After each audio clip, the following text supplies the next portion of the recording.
The new Walterdale Bridge opened this September, and we're now starting the next phase of the project, which involves the removal of the old Walterdale Bridge. Starting tomorrow, on Saturday, this north truss is going to be lifted off its foundation and set down onto the berm below for it to be cut up and removed from site.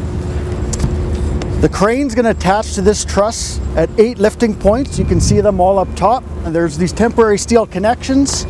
Essentially, that large crane grabs onto it, lifts it up. We think that lift's going to take about 2 to 4 hours before it is turned, twisted, and set down on the berm below.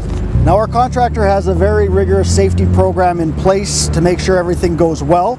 But the city's going to be closing down the west sidewalk of the existing bridge just as a precaution.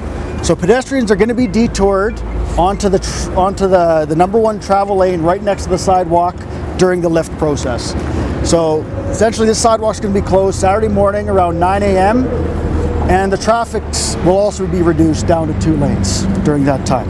So once the north span has been removed, the next phase will involve removing the south span and then finally the center span.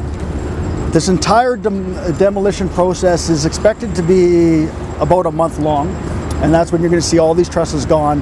Then after that, you'll see the piers start to be removed out of the river. They'll be cut off a meter below the bottom of the river, and then finally the berms will be removed out. All this work is expected to be done by the end of the year.